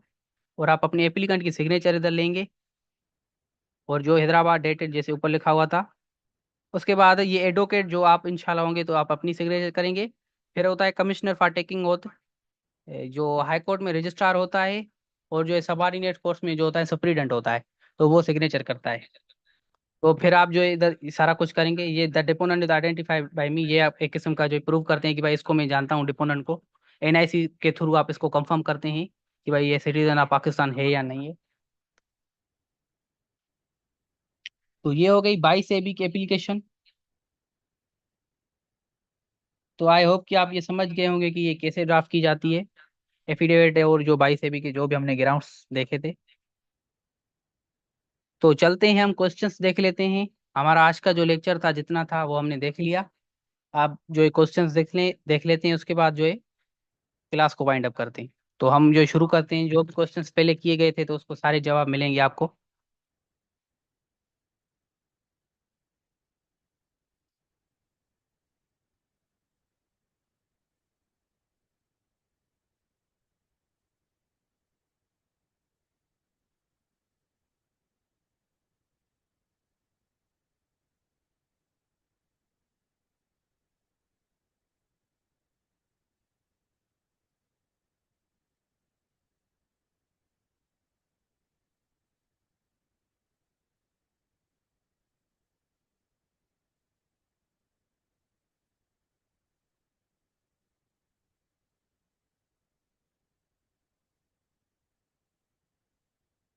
अच्छा, मोहम्मद काशिफ का सवाल है कि सर एफआईआर से पहले जब एप्लीकेशन दी जाती है और उसे कंप्लेंट नंबर क्यों इशू किया जाता है, अगर कंप्लेंट सिर्फ कोर्ट में दी जा सकती है या दूसरे नंबर जगह पे कंप्लेंट कर सकते। अच्छा, कंप्लेंट तो डायरेक्ट कंप्लेंट जो होती है जो हम करते हैं तो उसका अलग से एक जो है प्रोसीजर है, वो एफआईआर से हटके है थोड़ा। तो वो इस वजह से देते हैं क्योंकि आइडेंटिफिकेशन पर्पस, जो भी सीरियल नंबर दिया जाता है आइडेंटिफिकेशन पर्पस के लिए दिया जाता है, क्योंकि भाई एक एक ही दिन पे अगर 3-4 बंदे डायरेक्ट कंप्लेंट कर रहे हैं तो कैसे पता चले कि कौन सी एप्लीकेशन है या कौन सी एप्लीकेशन का आर्डर है। तो इस वजह से आइडेंटिफिकेशन पर्पसेस के लिए उसको नंबर दिया जाता है, बाकी नंबर का कोई और काम नहीं होता।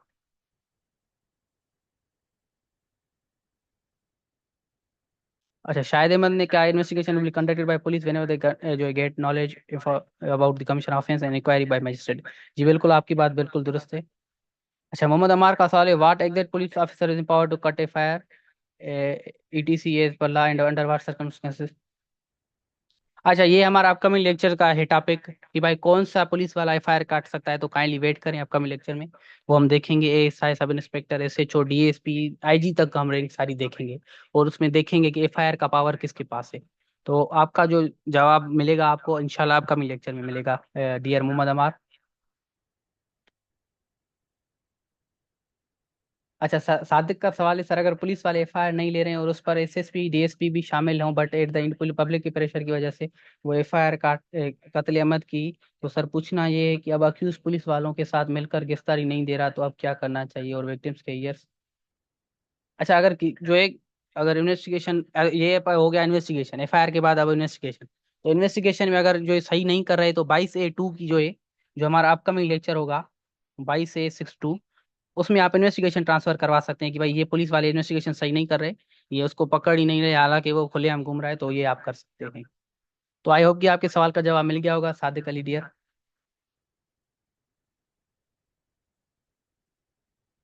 अच्छा, मोहम्मद अमार ने सवाल किया, what exit platform for bribe cases after SSP. अच्छा, उसके लिए एंटी करप्शन एस्टेब्लिशमेंट्स होती हैं, जो नेब हो गई, नेब कोर्ट हो गई, और जो एंटी करप्शन कोर्ट हो गई, उसमें आप जा सकते हैं। मोहम्मद अमार का सवाल था।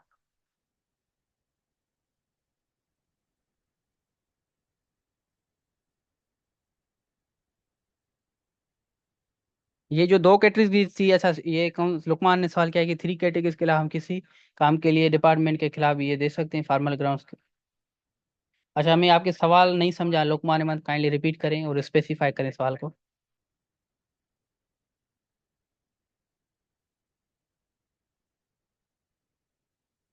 शायद मैंने बताया कि cheque issue date and dishonour date must है। जी बिल्कुल, आपको ये सारी जो डेट्स वगैरह देनी है, ये आपको जो मैंडेटरी है। अच्छा, एप्लीकेंट और डिपोनेंट में क्या डिफरेंस है, एडवोकेट नईम का सवाल है। तो एप्लीकेंट जब हम तब लिखते हैं जब आप कोर्ट से कुछ चीजें मांग रहे हैं, हम बाई से कोई चीज मांग रहे थे, एफआईआर का ऑर्डर मांग रहे थे, इस वजह से हम उसको एप्लीकेंट बोल रहे थे।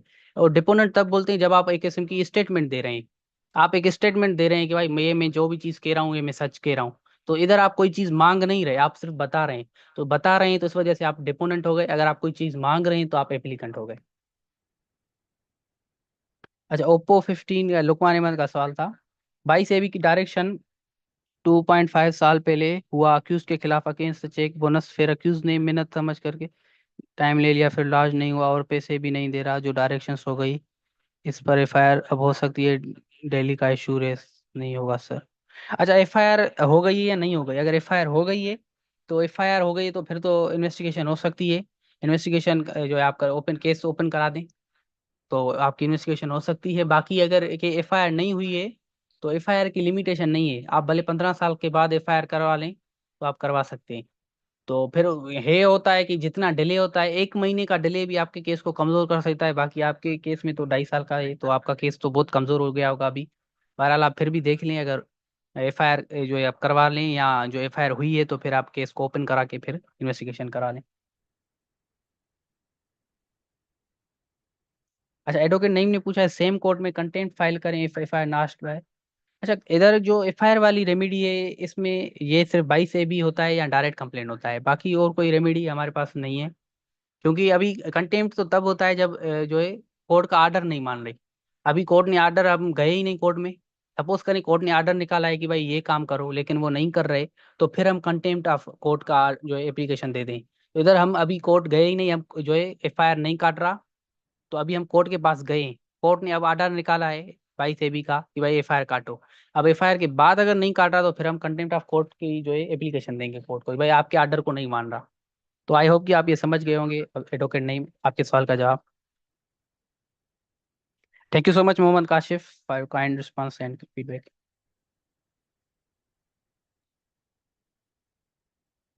एडवोकेट नईम का सवाल है, कंप्रोमाइज इन रिटर्न हो जाए तो केस तब भी कमजोर हो सकता है। जी बिल्कुल, कंप्रोमाइज अगर आप कर रहे हैं रिटर्न में, तो फिर तो आपका क्या होगा, कंप्रोमाइज के बाद तो केस बंद हो जाएगा। क्योंकि आपने कंप्रोमाइज किया है, तो फिर अगली पार्टी वो दिखाएगी कोर्ट में और जो है प्रूव कर देगी कि भाई इसने हमारे साथ कंप्रोमाइज किया है, अगर कंपाउंडेबल ऑफेंस है, नॉन कंपाउंडेबल में नहीं। अच्छा, लुकमान का सवाल है, इन्वेस्टिगेशन की जगह अगर कंप्लेनेंट रिक्वेस्ट करे इंक्वायरी करने को, तो इंक्वायरी हो सकती है इस केस की, क्योंकि पुलिस इन्वेस्टिगेशन। पॉलिटिकल प्रेशर हो जाता है। अच्छा, एफआईआर में तो इंक्वायरी देखें, जहाँ तक मेरी प्रैक्टिस से तो नहीं होती। इसके लिए आपके पास रेमेडी है डायरेक्ट कंप्लेंट पे। अगर आप चाहते हैं कि भाई पुलिस वालों का से एतबार हट गया है मेरा, तो आप 22 में जाएं नहीं, आप डायरेक्ट कंप्लेंट में चले जाएं। डायरेक्ट कंप्लेंट में तो इंक्वायरी होती है, तो हम जो हमारे अपकमिंग लेक्चर्स जो होंगे उसमें हम डायरेक्ट कंप्लेंट भी ड्राफ्ट करना सीखेंगे इंशाल्लाह। इम्तियाज अली ने कहा है कि आई थिंक चाला जो चेक की लिमिट होती है 6 मंथ्स। जी बिल्कुल, आपकी बात सही है, 6 मंथ्स होती है सिग्नेचर वाले की। अगर थंब वाली है तो उसकी 1 दिन होती है मेरे हिसाब से। मतलब अगर आप थंब लगाते हैं उसके तो चेक के ऊपर, तो उसी दिन आपको जो है वो क्या करना है कि विड्रॉ कराना है। अगर आप जो है साइन लगा रहे हैं, सिग्नेचर की जो है 6 महीने होती है। आपकी बात बिल्कुल दुरुस्त है, नेगोशिएबल इंस्ट्रूमेंट्स यहाँ इसमें लिखा हुआ था, मैंने पढ़ा था। तो आई होप कि आप सबके सवालों का जवाब मिल गया होगा। अब हम समझते हैं कि हमें जो वाइंड अप करना चाहिए, क्योंकि सारे सवालों के जवाब आपको मिल गए होंगे और टाइम भी हो गया है। इंशाल्लाह फिर हम अपकमिंग लेक्चर्स में जो है आपके जो भी क्यूरीज होंगी उसको रिजॉल्व करेंगे। अच्छा, रीजंस मेंशन करना चाहते हैं 2.5 साल के बाद। हाँ, वो आपको आपको ग्राउंड से स्ट्रांग करने होंगे, फिर भी उसको प्रूव करने होंगे, उसके लिए एविडेंसेस होंगे, फिर एक अलग सा सिस्टम हो जाएगा। तो आज आप जो ऐसे करें, ये कवर करें सारे इंशाल्लाह, फिर आप खुद अपने जो है ये जो यूज करेंगे अपना माइंड, फिर आप सोचेंगे कि हमें क्या करना चाहिए। क्योंकि अभी अब एफआईआर वाली हमने चीजें पढ़ी, हम आगे पढ़ेंगे बेल वाली पढ़ेंगे, और जो भी अपनी जो सुपरदारी फिर आप उधर भी देख लेंगे इंशाल्लाह।